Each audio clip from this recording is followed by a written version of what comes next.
जीवन की सबसे गहरी पुकार। जीवन की यात्रा अनजाने में ही शुरू हो जाती है।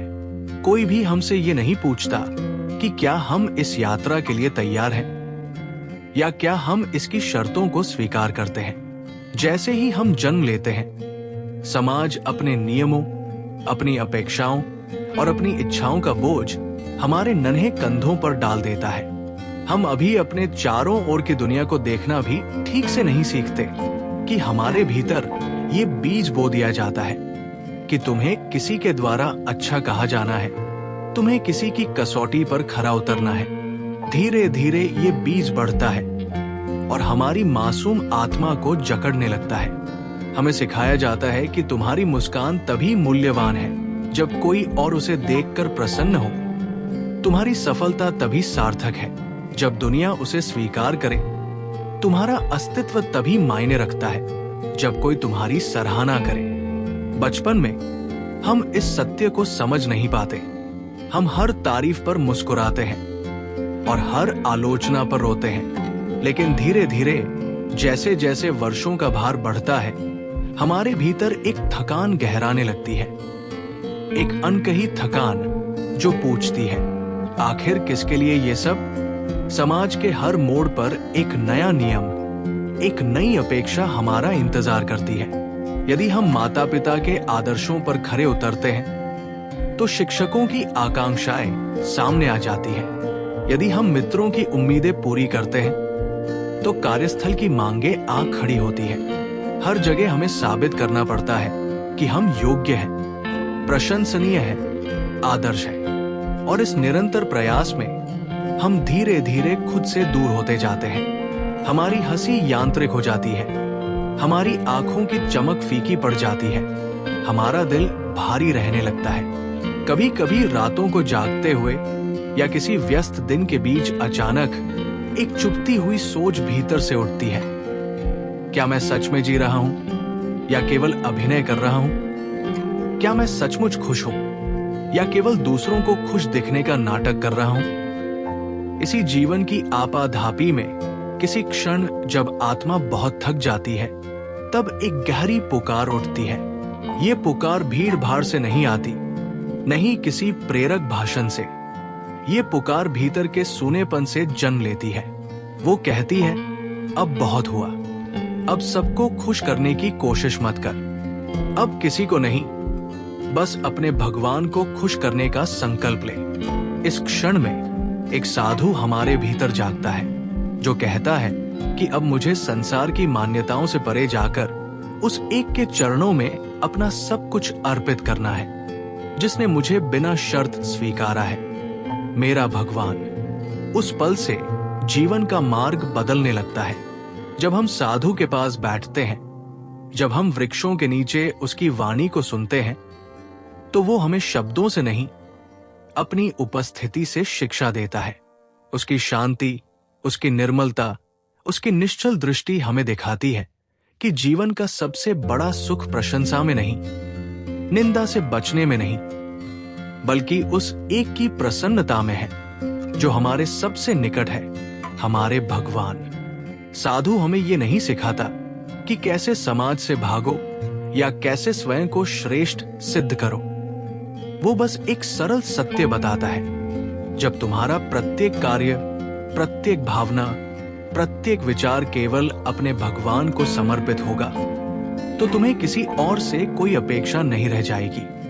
तब तुम मुक्त हो जाओगे उन अदृश्य जंजीरों से जिन्हें दुनिया ने तुम्हारे पैरों में डाल रखा है। परमात्मा को प्रसन्न करना कोई कठिन साधना नहीं है।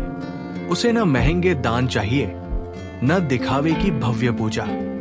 उसे चाहिए एक निर्मल हृदय, एक ऐसा हृदय जो छल से रहित हो, जो कृत्रिमता से मुक्त हो, जो अपने प्रेम को व्यक्त करने में संकोच न करे। जब हम सच बोलते हैं, जब हम बिना किसी अपेक्षा के किसी की सहायता करते हैं, जब हम अपनी गलतियों को स्वीकार करते हुए विनम्र रहते हैं, तब हमारे भगवान मुस्कुराते हैं। उनकी वो अदृश्य मुस्कान हमारे जीवन में अद्भुत परिवर्तन लाती है। उस क्षण हम अनुभव करते हैं कि अब हमें किसी बाहरी प्रमाण पत्र की आवश्यकता नहीं रही।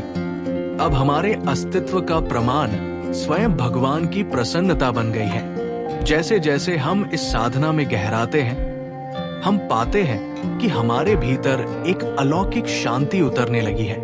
अब दुनिया की प्रशंसा हमें अहंकार से नहीं भरती और न ही आलोचना हमारे आत्मसम्मान को गिराती है। अब हर कार्य करते समय केवल एक ही प्रश्न हमारे भीतर गूंजता है, क्या मेरा भगवान मुझसे प्रसन्न है? और इस प्रश्न का उत्तर जब भीतर से हाँ के स्वर में आता है, तो वो एक दिव्य संगीत बनकर हमारे समस्त जीवन को महकाता है। तब हम महसूस करते हैं कि वास्तविक सफलता वही है जब तुम्हारा भगवान तुम्हें देखकर गर्व से मुस्कुराए। साधु अपने धीमे स्वर में अंत में कहता है, जब तुम संसार की अपेक्षाओं को छोड़कर केवल भगवान को प्रसन्न करने का प्रयास करते हो, तब संसार भी अनजाने में तुम्हारी राह आसान कर देता है। क्योंकि जब भीतर शांति होती है तो बाहर भी सौंदर्य प्रकट होता है। जब भीतर प्रेम होता है तो बाहर के संघर्ष भी प्रेममय बन जाते हैं। जब भीतर समर्पण होता है तो बाहर की चुनौतियां भी आशीर्वाद बन जाती है। इसीलिए बच्चा, किसी को नहीं, केवल अपने भगवान को खुश रखने का व्रत ले लो। शेष सब अपने आप ठीक होता चला जाएगा। अर्जुन की कहानी बचपन की थकान। गांव की उन शांत गलियों में जहां धूल भरी हवाएं सरसराती थी और पीपल के पत्ते सूरज की किरणों से खेलते थे, वही एक नन्हा बालक अपने छोटे छोटे पांवों से बड़े सपने संजोए दौड़ता फिरता था। उसका नाम अर्जुन था। उसकी आंखों में वह चमक थी जो केवल उन आत्माओं में होती है जो दुनिया को खुश करने के लिए खुद को भूलने को तैयार होती है। बचपन की उस भोली दुनिया में अर्जुन का केवल एक ही मंत्र था, सबको खुश रखना है। हर तारीफ उसके लिए ईश्वर का आशीर्वाद थी, हर नाराजगी उसके लिए किसी अनजाने अपराध का बोझ। अर्जुन का परिवार बहुत साधारण था। मिट्टी से सने आंगन में दादी की धीमी कहानियां गूंजती थी। माँ के हाथों की बनी रोटियों में स्नेह बसता था और पिता की आंखों में भविष्य की उम्मीदों का भार साफ दिखता था। माँ चाहती थी कि अर्जुन पढ़ाई में अव्वल रहे, पिता चाहते थे कि वो खेलों में भी बाजी मारे और शिक्षक चाहते थे कि वो स्कूल का सबसे चमकता सितारा बने। हर तरफ से अर्जुन पर अपेक्षाओं का ऐसा जाल बुना जा रहा था कि वो खुद भी नहीं समझ पाता था कि असल में उसे क्या चाहिए। शुरुआत में अर्जुन को ये सब अच्छा लगता था। हर मुस्कान, हर शाबाशी उसकी आत्मा को सहला जाती थी। जब कोई उसकी पीठ थपथपाता, जब कोई उसकी प्रशंसा करता, तो अर्जुन को लगता कि वो सच में इस दुनिया का सबसे भाग्यशाली बच्चा है। पर समय के साथ वो महसूस करने लगा कि हर मुस्कान के पीछे एक अदृश्य मांग छिपी है। एक दिन स्कूल में विज्ञान की परियोजना में जब वो प्रथम नहीं आया, तो मास्टर जी की आंखों में निराशा थी। एक खेल प्रतियोगिता में जब वो हार गया, तो पिता ने नाराजगी से मुंह फेर लिया। जब दोस्त ने उससे अपने काम में मदद मांगी और अर्जुन खुद किसी उलझन में था, तो दोस्त ने कहा, तुम बदल गए हो। इन छोटी छोटी घटनाओं ने अर्जुन के भीतर गहरी दरारें बना दी। उसे समझ में आने लगा कि सबको खुश करना किसी पहाड़ को धकेलने जैसा है। जितना भी बल लगाओ, वो अपनी जगह से नहीं हिलता। हर नया प्रयास उसे और थका देता। हर असफलता उसे खुद से थोड़ा और दूर कर देती। धीरे धीरे अर्जुन की हंसी फीकी पड़ने लगी। उसकी मासूमियत पर खामोशी की परतें चढ़ने लगी। वो भीड़ में होता पर खुद को अकेला पाता। हर जगह एक अदृश्य परीक्षा चल रही थी, जहां उसे हमेशा श्रेष्ठ साबित करना था। और जब वो थोड़ा भी चूकता, तो उसे अपने अस्तित्व पर ही संदेह होने लगता। एक रात, जब चांदनी पूरे गांव पर शांति का झीना वस्त्र बिछा रही थी, अर्जुन चुपचाप घर की छत पर चला गया। वहां उस अनंत आकाश को निहारते हुए, जहां तारे अपनी सजीव उपस्थिति से निःशब्द संवाद कर रहे थे, अर्जुन के भीतर एक गहरा प्रश्न उठ खड़ा हुआ। क्या मैं सच में अच्छा नहीं हूं? उसने मन ही मन पूछा, क्या सबको खुश करना ही मेरा कर्तव्य है? और अगर मैं सबको खुश नहीं कर सकता तो क्या मैं भगवान को भी नहीं खुश कर सकता? उसकी आंखों में आंसू थे, लेकिन उन आंसुओं में शिकायत नहीं थी, केवल एक गहरी थकान थी, एक मौन पुकार थी जो किसी उत्तर की तलाश में थी। उस रात अर्जुन के भीतर कुछ टूट भी गया और कुछ बन भी गया। वो धीरे धीरे समझने लगा कि यदि वो इस दुनिया के हर चेहरे को मुस्कुराते देखना चाहता है तो वो खुद को खो बैठेगा। शायद सबको खुश करना कभी उसका उद्देश्य था ही नहीं। शायद उसे केवल अपने ईश्वर को प्रसन्न करना है, उस एकमात्र शक्ति को जो बिना किसी अपेक्षा के उसे वैसे ही स्वीकार करती है जैसे वो है। अर्जुन अभी इस सच्चाई को पूरी तरह नहीं समझ पाया था, लेकिन एक बीज उसके दिल में बो दिया गया था, एक छोटा सा बीज जो धीरे धीरे अंकुरित होगा, संघर्ष करेगा, बढ़ेगा और अंततः अर्जुन को उस शाश्वत सत्य तक पहुंचाएगा कि इंसान की सबसे पहली, सबसे सच्ची सेवा केवल भगवान को प्रसन्न करना है। और जब भगवान प्रसन्न होते हैं तब मनुष्य भी सच्चे अर्थों में स्वयं से जुड़ता है, स्वयं को स्वीकार करता है। अर्जुन की यात्रा अभी शुरू ही हुई थी। अभी तो उसे बहुत कुछ देखना था, बहुत कुछ सहना था और बहुत कुछ छोड़ना था। लेकिन उस रात तारों के नीचे बैठा वो मासूम बालक पहली बार थोड़ा सा मुस्कुराया था। एक ऐसी मुस्कान जो किसी के कहने पर नहीं बल्कि अपने भीतर से निकली थी। एक ऐसी मुस्कान जो एक दिन उसे उसकी आत्मा और उसके भगवान के सबसे करीब ले जाएगी।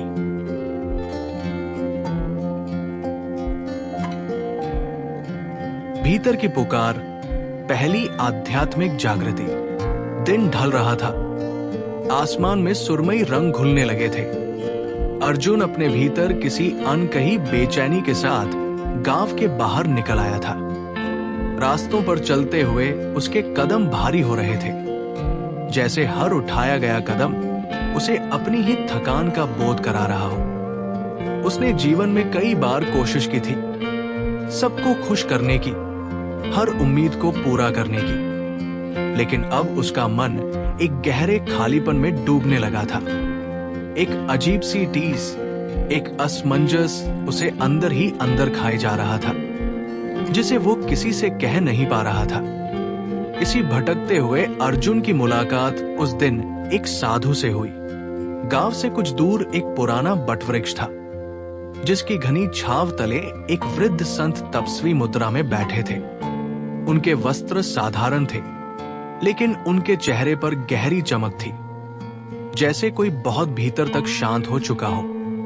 अर्जुन अनायास ही उस वृक्ष के नीचे रुक गया। वो संत के समीप जाकर चुपचाप बैठ गया, जैसे कोई थका हुआ पंछी आखिरकार अपनी मंजिल पा गया हो। संत ने अर्जुन की ओर देखा। उनकी आंखों में न कोई प्रश्न था, न कोई अपेक्षा, केवल एक निस्वार्थ करुणा। कुछ क्षण दोनों के बीच केवल मौन था, पर वो मौन भी बोल रहा था, सब कुछ कह रहा था।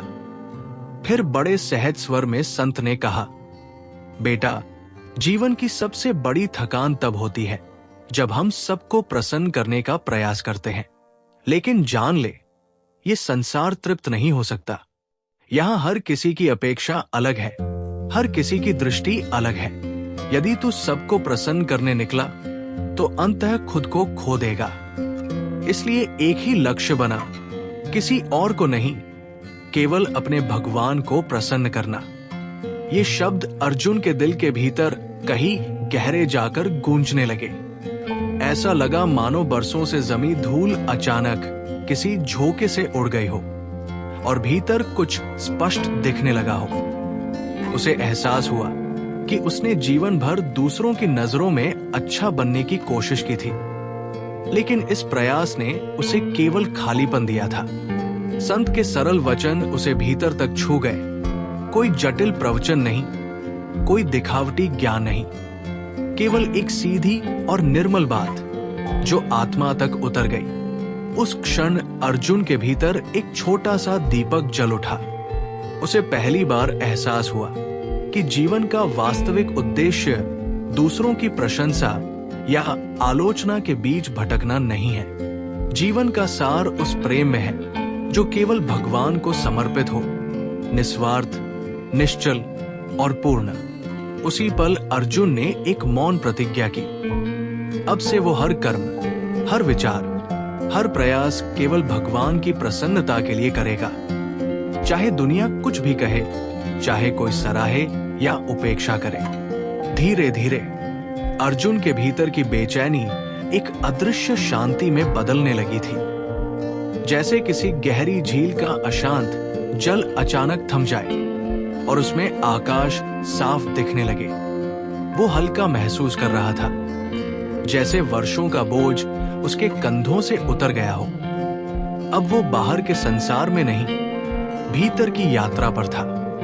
उसकी आंखों में एक नया तेज आ गया था, वो तेज जो केवल उस व्यक्ति की आंखों में होता है जिसने भगवान की ओर पहला सच्चा कदम बढ़ा लिया हो। अर्जुन जान गया था, सच्चा सुख लोगों को खुश करने में नहीं, अपने भगवान की मुस्कान में है। और यही उसकी पहली आध्यात्मिक जागृति थी, एक ऐसी जागृति जो शब्दों से परे थी, जो केवल अनुभव से समझी जा सकती थी।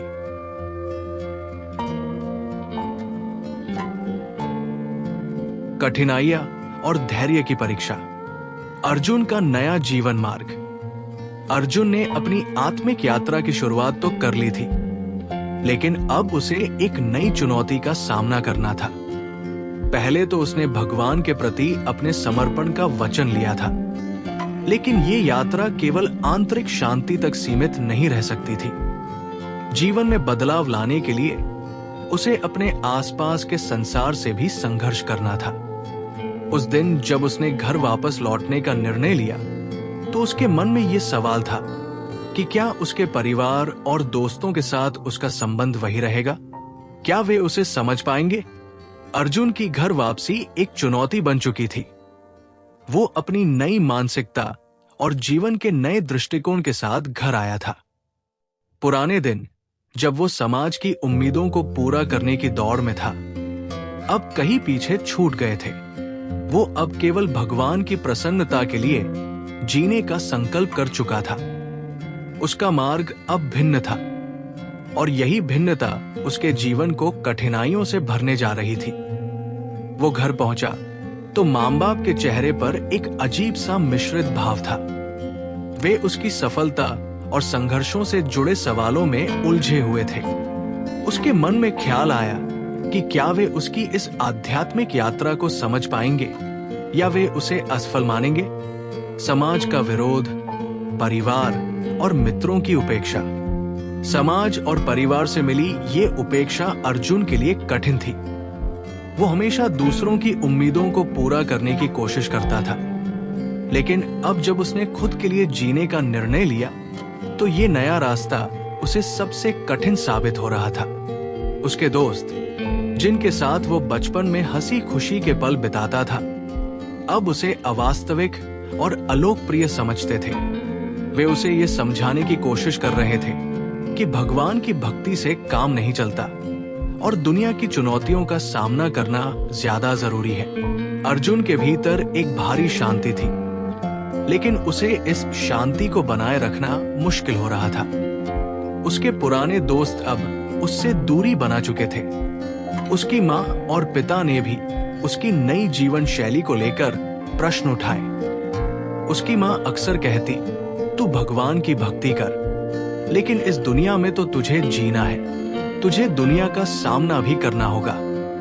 इस प्रकार अर्जुन की आध्यात्मिक यात्रा उसे एक गहरे अकेलेपन में धकेल रही थी। वो जानता था कि सही रास्ता चुनने से पहले उसे खुद से और दुनिया से कई भयंकर परीक्षणों का सामना करना पड़ेगा। अकेलेपन की पीड़ा और संदेह के क्षण। अर्जुन का ये अकेलापन केवल भौतिक रूप से नहीं था, बल्कि ये उसकी आंतरिक दुनिया में भी था। वो अपने भीतर एक गहरे शून्य को महसूस करता था। परिवार और दोस्तों से दूर, समाज से अलग। वो कई बार सोचता था कि क्या उसका ये निर्णय सही था, क्या उसने जो रास्ता चुना वो सही था, क्या भगवान के लिए जीने का निर्णय जो उसे भीतर से शांति दे रहा था दुनिया में किसी भी तरह से सफल हो सकता था। वो अकेले कमरे में बैठा अपने मन की उलझनों को सुलझाने की कोशिश करता था। कभी तो उसकी मनोदशा इतनी कमजोर हो जाती कि वो भगवान से सवाल करता, हे प्रभु, क्या मुझे इस रास्ते पर अकेला छोड़ दिया गया है? क्या ये यात्रा सही है या मैं खुद को धोखा दे रहा हूं? इन सवालों के बीच वो रातें जागकर बिताता, कभी अपने भगवान से बातें करता, कभी अपने पुराने दिनों की यादों में खो जाता। उसका मन इन अनजानी चुनौतियों से घबराया हुआ था, लेकिन फिर भी उसकी आंखों में एक विश्वास था। वो जानता था कि भगवान से जुड़ा हर कदम सच्चाई की ओर बढ़ता है। वो जानता था कि इस संघर्ष का एक गहरा कारण होगा और उसे इस रास्ते पर चलना है। भगवान की चुपचाप ली जाने वाली परीक्षा।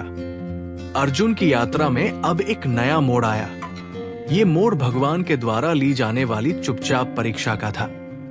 अर्जुन के जीवन में भले ही बाहरी मुश्किलें बढ़ रही थी, लेकिन अंदर की शांति और विश्वास में एक गहरी वृद्धि हो रही थी।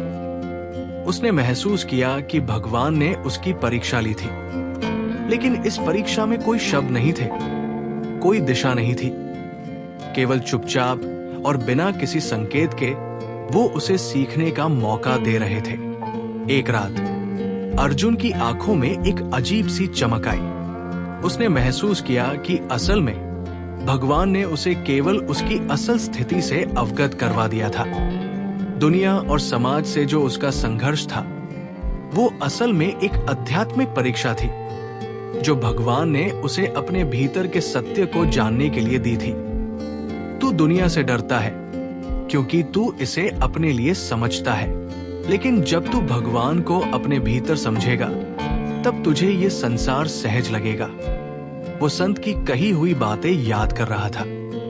अर्जुन को ये समझ में आने लगा कि भगवान उसकी मदद करते हैं, लेकिन वो मदद चुपचाप और बिना किसी बाहरी संकेत के होती है। उसे अब बाहरी दुनिया से उम्मीदें नहीं थी, नहीं समाज के आशीर्वाद की आवश्यकता थी। वो जान चुका था कि उसका सच्चा मार्ग केवल भीतर से ही निकलेगा और भगवान की परीक्षा उसके संघर्ष और उसकी यात्रा का हिस्सा थी।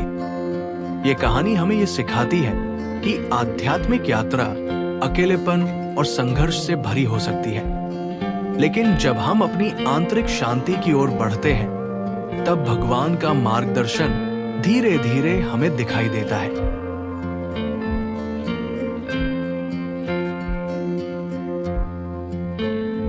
भगवान की नजरों में सच्चा प्रेम। अर्जुन के जीवन में दिव्यता का प्रस्फुटन। अर्जुन का जीवन धीरे धीरे एक नई दिशा में बढ़ रहा था। जो पहले हर पल दूसरों की उम्मीदों और आलोचनाओं के बीच उलझा हुआ था, अब उसने अपनी आंतरिक शांति को सबसे अधिक महत्व देना शुरू कर दिया था। एक दिन जब वो खेतों में काम कर रहा था, उसने महसूस किया कि उसके भीतर कुछ बदल रहा था। पुराने विचारों और परवाहों का बोझ धीरे धीरे कम हो रहा था। वो अब न केवल अपने लिए बल्कि उन सभी के लिए जो उसे सही रास्ते पर चलने के लिए प्रेरित करते थे, आभारी था।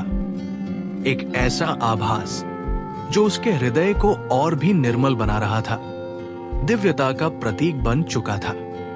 वो समझने लगा कि सच्चा प्रेम केवल दूसरों से नहीं बल्कि भगवान से जुड़ने में है। जब हम भगवान को प्रेम करते हैं तब सब कुछ अपनी जगह पर आ जाता है। जीवन की कठिनाइयां और दुख केवल इसलिए होते हैं क्योंकि हम अपने इच्छाओं और अपेक्षाओं में बंधे रहते हैं, लेकिन जब हम भगवान को प्रसन्न करने का रास्ता अपनाते हैं तब बाहरी संसार का तनाव और संघर्ष समाप्त हो जाता है। इस नए दृष्टिकोण के साथ अर्जुन ने अपने दिल को और अधिक मुक्त महसूस किया। आलोचनाओं से निर्लिप्त रहना, भीतर आनंद की वृद्धि।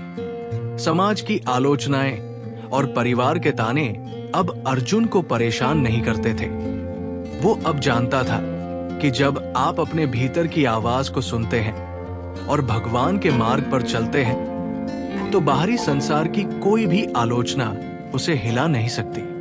वो एक दिन गांव के मुख्य चौक पर खड़ा था जहां कुछ लोग उसके खिलाफ बातें कर रहे थे। उन्होंने कहा, देखो, अर्जुन अब पूरी तरह से विचलित हो गया है। अब उसे किसी और की परवाह नहीं है। पहले इस तरह की बातें उसे परेशान कर देती, लेकिन अब उसने एक गहरी सांस ली और मुस्कुरा दिया। उसे महसूस हुआ कि ये आलोचनाएं उसे और अधिक मजबूत बना रही हैं। जो लोग हमें समझते नहीं, वे कभी भी हमारी यात्रा को समझ नहीं सकते, उसने अपनी आत्मा से कहा। उसके भीतर एक गहरी शांति का एहसास था, जैसे वह किसी अज्ञात शक्ति से जुड़ा हुआ हो। अब उसे किसी की स्वीकृति की आवश्यकता नहीं थी। वो सिर्फ भगवान की इच्छा के अनुसार जीवन जीने का निर्णय ले चुका था। आलोचनाओं से निर्लिप्त रहते हुए अर्जुन के भीतर आनंद की एक नई लहर ने जन्म लिया। वो हर दिन उस शांति का अनुभव करता था जो पहले कभी उसने नहीं की थी। ये आनंद बाहरी परिस्थितियों से नहीं था, बल्कि भीतर की संतुष्टि से था। अर्जुन ने सीखा था कि जब हम अपने कर्तव्यों को बिना किसी अपेक्षा के निभाते हैं तो अंततः हमारे भीतर एक दिव्य शांति और संतोष का आभास होता है। भगवान का गुप्त आशीर्वाद, स्थायी संतोष। एक दिन जब अर्जुन अपने कक्ष में बैठा ध्यान कर रहा था, उसने महसूस किया कि उसके भीतर कुछ बहुत खास हो रहा था। पहले वो जो भी प्राप्त करता था वो हमेशा उस पर तात्कालिक रूप से खुश होता था, लेकिन अब जब उसने किसी भी चीज की अपेक्षा करना बंद कर दिया था तो वो स्थायी संतोष का अनुभव करने लगा। वो जानता था कि ये भगवान का आशीर्वाद था। भगवान ने उसे ये समझाया था कि प्रेम वो शक्ति है जो भीतर से बाहर की दुनिया को बदल देती है। वो जो बाहरी वस्तुएं चाहने का आदी था, अब उन्हें देखकर भी नकारात्मक नहीं महसूस करता था। भगवान का आशीर्वाद उसे ये समझाने के लिए था कि हर व्यक्ति का यात्रा का तरीका अलग हो सकता है, लेकिन भगवान के साथ एक सच्चा संबंध हमें स्थायी संतोष प्रदान करता है। अर्जुन ने महसूस किया कि सच्चा प्रेम कोई लेन देन नहीं होता। ये केवल एक दिव्य एहसास होता है जो हमें अपनी आत्मा की गहराइयों से मिलता है। तुम जो चाहते हो वही तुम्हारे पास आएगा। लेकिन अगर तुम भगवान के प्रति सच्चे प्रेम को समझ सको तो तुम्हें किसी चीज की आवश्यकता नहीं महसूस होगी। अर्जुन के मन में ये शब्द गूंजे, बाहरी सफलता नहीं, भीतर की सफलता का विस्तार। अब अर्जुन का ध्यान केवल बाहरी सफलता से हटकर भीतर की सफलता पर केंद्रित था। पहले वो हर कदम पर जीत की उम्मीद करता था, लेकिन अब उसे ये समझ में आ गया कि असली सफलता वह है जो हमें अपने भीतर से मिलती है। समाज की पहचान और सम्मान अब उसे आकर्षित नहीं करते थे। वो अब भगवान की उपासना में व्यस्त था और वही उसकी दुनिया थी। इस परिवर्तन ने उसकी आत्मा को पूरी तरह से बदल दिया था। अब वो अपने जीवन को एक नई दिशा में देखता था। उसका आंतरिक संघर्ष समाप्त हो गया था और वो सच्चे प्रेम और संतोष के मार्ग पर चल पड़ा था। जो उसे पहले महत्वहीन लगता था, वही अब उसकी जीवन का सबसे मूल्यवान पहलू बन गया था। भगवान की नजरों में सच्चा प्रेम पाने का ये सफर केवल अर्जुन के लिए नहीं, बल्कि हम सभी के लिए एक शिक्षाप्रद था। भगवान का प्रेम कभी भी बाहरी कार्यों से नहीं माप सकता। ये केवल हमारे भीतर की शुद्धता और निष्कलंक प्रेम से ही संभव है। अर्जुन का जीवन अब एक उदाहरण बन चुका था कि जब हम बाहरी संसार की इच्छाओं को छोड़कर भगवान के प्रेम में खो जाते हैं तो हमें जीवन का सच्चा अर्थ मिलता है। अर्जुन की ये यात्रा केवल व्यक्तिगत नहीं थी, बल्कि वो अब एक प्रेरणा बन चुका था। भगवान के प्रेम को महसूस करने का ये सरल लेकिन गहरा तरीका उसने समझा था कि वो जिसे ढूंढ रहा था वो बाहर नहीं था, वो भीतर ही था।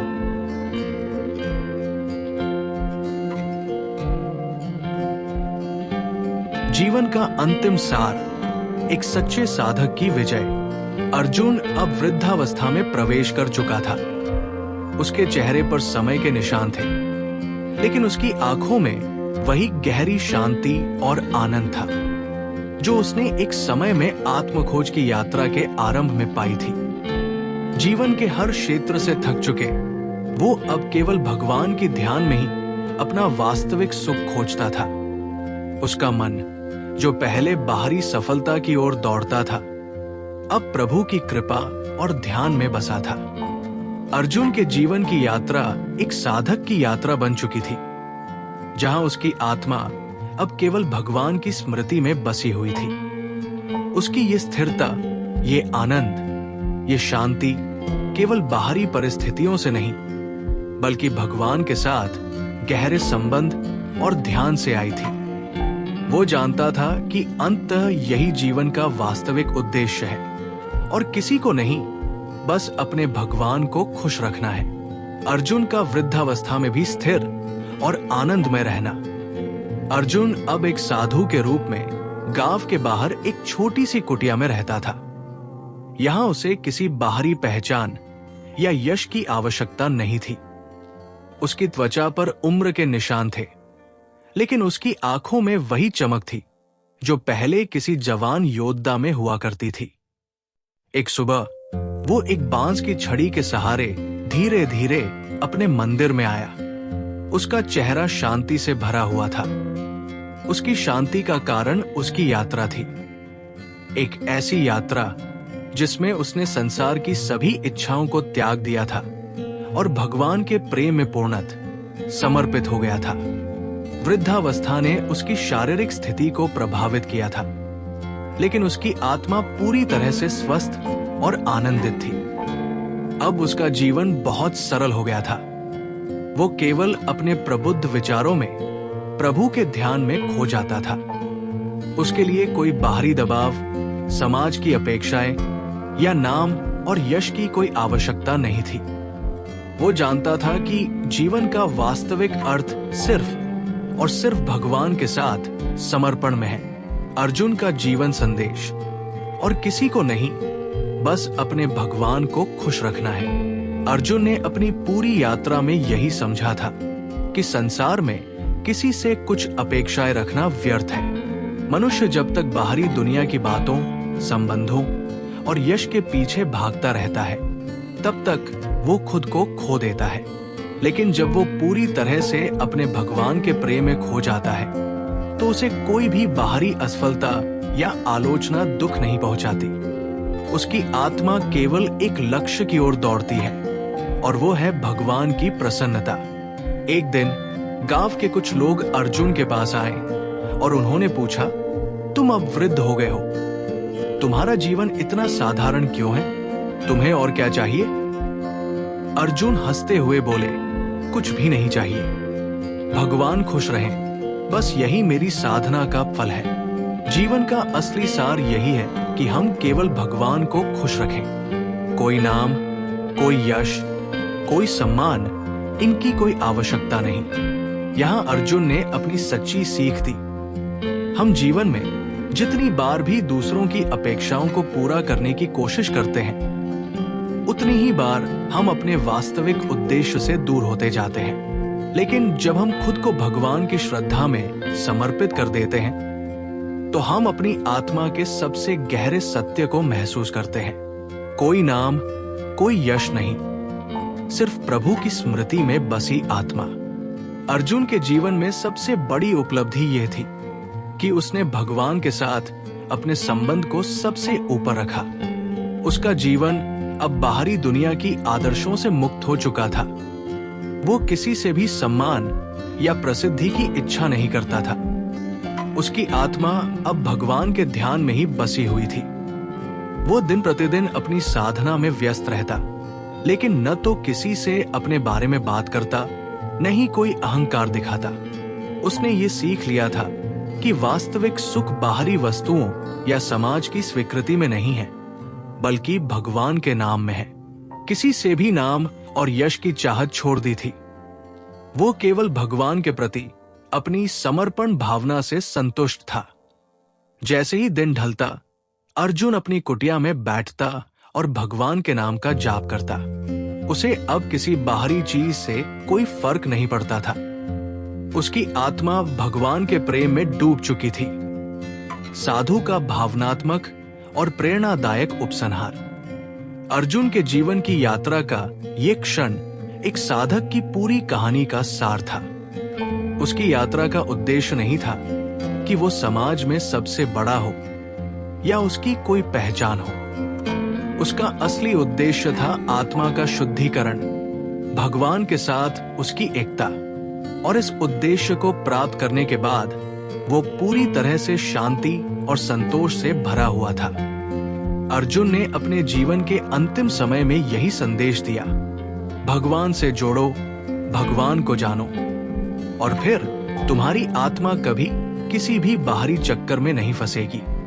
समाज की बातें, लोगों की अपेक्षाएं, ये सब तो अस्थाई है। असली सुख तो प्रभु के साथ की साधना में है। और अर्जुन ने अपनी जीवन यात्रा का समापन किया, जहां उसकी आत्मा पूरी तरह से भगवान की स्मृति में समाहित हो गई। कोई बाहरी समृद्धि, कोई नाम या यश अब उसके लिए कोई मायने नहीं रखते थे। केवल एक भगवान की प्रेम में डूबती आत्मा ही उसकी सच्ची विजय थी। जीवन का असली उद्देश्य केवल बाहरी सफलता प्राप्त करना नहीं है, बल्कि आत्मा का वास्तविक उद्देश्य है भगवान के साथ एक होना। और जब एक साधक अपने जीवन में भगवान के प्रेम और समर्पण को अपना उद्देश्य बना लेता है, तो वो भीतर से संतुष्ट और आनंदित होता है, जैसा अर्जुन हुआ था। साधु का अंतिम संदेश, तुम्हारा जीवन किसके लिए है? सुबह की हल्की सुनहरी किरणें जब आश्रम के प्रांगण को छू रही थी, तब वृद्ध साधु ने अपने चारों ओर बैठे शिष्यों को देखा। उनकी आंखों में वर्षों की तपस्या का तेज था और शब्दों में वो शक्ति जो आत्मा को झकझोर देती है। धीरे धीरे साधु बोले, आज मैं तुमसे वो प्रश्न पूछने आया हूं जो तुम्हारे समूचे जीवन की दिशा तय करेगा। तुम्हारा जीवन किसके लिए है? शिष्य स्तब्ध रह गए। वे साधु की ओर देखने लगे जैसे पहली बार किसी ने उन्हें भीतर से झकझोरा हो। साधु ने अपने चिरपरिचित शांत भाव से कहना जारी रखा, अब तक तुमने कितना कुछ किया, माता पिता को खुश करने के लिए, समाज के मानकों को पूरा करने के लिए, मित्रों की अपेक्षाएं निभाने के लिए। लेकिन क्या कभी सोचा कि तुम्हारी आत्मा के सबसे गहरे तल पर कौन बैठा है, जिसे तुमने प्रसन्न करने का संकल्प लिया है? एक पल के लिए सन्नाटा छा गया। केवल हवा की मंद गंध और कुछ पत्तों की सरसराहट सुनाई दी। फिर साधु ने अपनी बात को और गहरा किया, जब तुम भगवान को अपने जीवन का केंद्र बना लोगे, तो निंदा और प्रशंसा दोनों का तुम्हारे भीतर कोई कंपन नहीं करेगा। लोग कुछ भी कहें, तुम्हारा हृदय अडिग रहेगा, क्योंकि वो अब इंसानों की राय से नहीं, केवल परमात्मा की मुस्कान से संचालित होगा। उनकी वाणी में वो मिठास थी जो केवल गहन अनुभूति से आती है। साधु ने एक कहानी सुनाई। एक युवक जो सारी दुनिया को प्रसन्न करने निकला, पर अंततः थक कर एक वृद्ध संत के पास आया। संत ने उससे कहा, पुत्र, ये संसार एक ऐसा बगीचा है जहाँ हर फूल की अपनी गंध है। यदि तुम हर फूल को अपनी पसंद की खुशबू में ढालने जाओगे, तो तुम्हारी सांसें ही घुट जाएंगी। अपने हृदय को केवल उस माली को अर्पित करो जिसने तुम्हें जीवन दिया है। साधु के इस कथन ने आश्रम में बैठे हर शिष्य के भीतर एक मौन ज्वार भर दिया। फिर साधु ने पूछा, क्या तुम तैयार हो ये तय करने के लिए कि तुम्हारे हर कर्म, हर विचार, हर भावना का केंद्र बस भगवान होंगे? धीरे धीरे उन्होंने साधना की विधि समझाई। पहला चरण है निष्कलंक प्रेम की साधना। तुम्हें प्रेम करना है, लेकिन किसी प्रत्याशा के बिना। तुम्हें देना है, लेकिन लौटने की कोई अपेक्षा नहीं रखनी है। तुम्हें मुस्कुराना है, भले ही सामने वाला तुम्हारी मुस्कान का मूल्य न समझे। साधु की आंखें चमकने लगी। उन्होंने कहा, हर दिन प्रार्थना करो, हे प्रभु, मुझे ऐसा बनाओ जो बिना मांगे प्रेम करे, जो बिना चाहत के सेवा करे, जो बिना स्वार्थ के मुस्कुराए और जो बिना शर्त के तुम्हारी प्रसन्नता के लिए जिए। फिर साधु ने उन आंतरिक बाधाओं के बारे में बताया जो इस साधना में आएंगी। कभी कभी तुम्हें लगेगा कि कोई तुम्हारी भावना का अपमान कर रहा है, कभी लगेगा कि तुम्हारी अच्छाई का कोई मूल्य नहीं समझ रहा, कभी लगेगा कि तुम व्यर्थ प्रयास कर रहे हो। पर स्मरण रखना, तुम किसी मनुष्य के लिए नहीं, किसी संस्था के लिए नहीं, किसी समाज के लिए नहीं, केवल अपने भगवान के लिए जीवन जी रहे हो। साधु ने गहरे स्वर में कहा, जिस दिन ये भाव तुम्हारे हृदय में स्थायी हो जाएगा, उस दिन तुम निंदा में भी शांत रहोगे और प्रशंसा में भी विनम्र। उस दिन भीतर एक अनोखा संतोष जागेगा, ऐसा संतोष जो न किसी पुरस्कार से आता है, न किसी मान्यता से। ये संतोष सीधे उस प्रभु की गोद से तुम्हारी आत्मा में बरसेगा। वे बोले, सच्चा साधक वो नहीं जो भीड़ के सामने चमकता है, बल्कि वह है जो एकांत में भी अपने भगवान की मुस्कान के लिए जीता है। जिसे कोई देखे या न देखे, उसका हर कर्म, हर भावना बस भगवान को अर्पित होती है। साधु ने शिष्यों को धीरे से आंखें बंद करने के लिए कहा और बोला, अब अपने भीतर उस छवि को देखो कि तुम अकेले हो। कोई प्रशंसा नहीं, कोई ताली नहीं, कोई पुरस्कार नहीं, केवल एक कोमल सी आभा है, भगवान की प्रसन्नता की। क्या तुम इस आभा के लिए जिए बिना रह सकते हो? यदि नहीं, तो जान लो तुम्हारा मार्ग सही है। समापन के समय साधु ने कहा, जीवन बहुत छोटा है, हर क्षण किसी किसी को प्रसन्न करने में जा रहा है। अब जागो, अपने हर क्षण को केवल अपने प्रभु को समर्पित करो, और जब मृत्यु का द्वार खुले, तब तुम्हारे हृदय से सिर्फ एक गूंज निकले, प्रभु, मैंने अपना सारा जीवन केवल तुम्हें प्रसन्न करने के लिए जिया। उस क्षण से बड़ा कोई विजय नहीं। साधु की आंखों से प्रेम के आंसू बह निकले।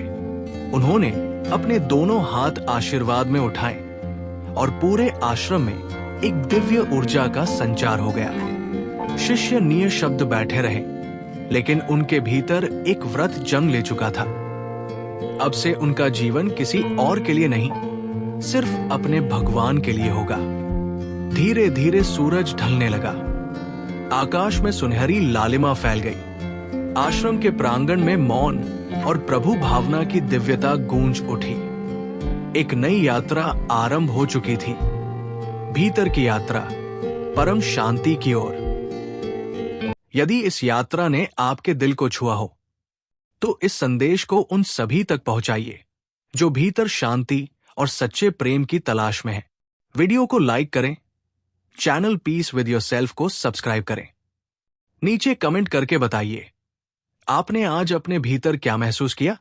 याद रखिए, जीवन का असली सार केवल अपने भगवान को प्रसन्न करने में है।